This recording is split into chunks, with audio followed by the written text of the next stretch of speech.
आज मैं एक ऐसी रियलिटी के बारे में बात करने वाला हूं जो सुनते ही काफी लोगों को पसंद नहीं आएगी, स्पेशली जो इंडिया को दिल से प्यार करते हैं। लेकिन दोस्तों, सच को इग्नोर करना और भी खतरनाक है। ये जो पानी का संकट है सिर्फ हेडलाइन नहीं है, ये रोज की जिंदगी बन रहा है। ये जमीन सिर्फ सूखी नहीं है, ये एक चेतावनी है। सरकारी रिपोर्टों के मुताबिक भारत के लगभग 60 करोड़ लोग वाटर स्ट्रेस का सामना कर रहे हैं। सवाल ये है, क्या हम एक बड़े पानी संकट की तरफ बढ़ रहे हैं?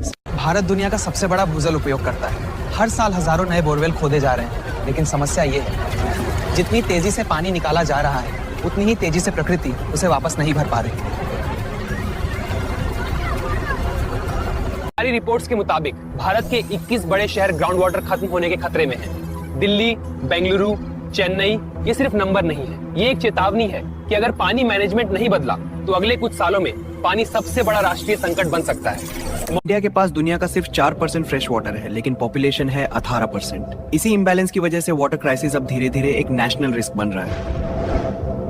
इंडिया का ऑलमोस्ट 80% फ्रेश वाटर एग्रीकल्चर में यूज होता है, लेकिन जब ग्राउंड वाटर लेवल गिरता है तो सबसे पहले इम्पैक्ट पड़ता है फार्मर्स और फूड प्रोडक्शन पर। इंडिया दुनिया का लार्जेस्ट ग्राउंड वाटर एक्सट्रैक्टर है। चाइना और यूनाइटेड स्टेट से भी ज्यादा पानी यहाँ जमीन के नीचे से निकाला जा रहा है और इसी वजह से एक्वीफर्स रैपिडली खत्म हो रहे हैं। आयोग रिपोर्ट के मुताबिक 21 major Indian cities ground water risk में हैं। दिल्ली, बेंगलुरु, चेन्नई। अगर वाटर मैनेजमेंट इंप्रूव नहीं हुआ तो अर्बन वाटर क्राइसिस बहुत जल्दी रियलिटी बन सकता है।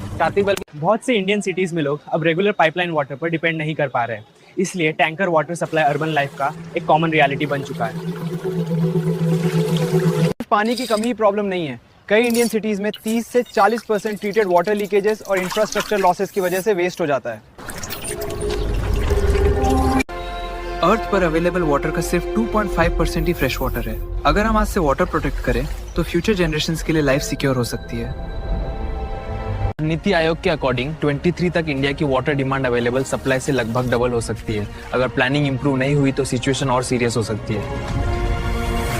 रेनफॉल कम होता है तो ड्रॉट का इम्पैक्ट सबसे पहले रूरल एरियाज में दिखता है और इसका सीधा असर पड़ता है एग्रीकल्चर और ड्रिंकिंग वाटर सप्लाई पर।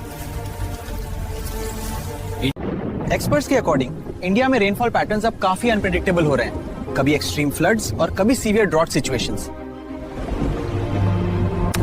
इंडिया का majority fresh water monsoon range पर डिपेंड करता है। अगर मानसून टाइमिंग या इंटेंसिटी चेंज हो जाए तो पूरे कंट्री का वाटर बैलेंस डिस्टर्ब हो सकता है।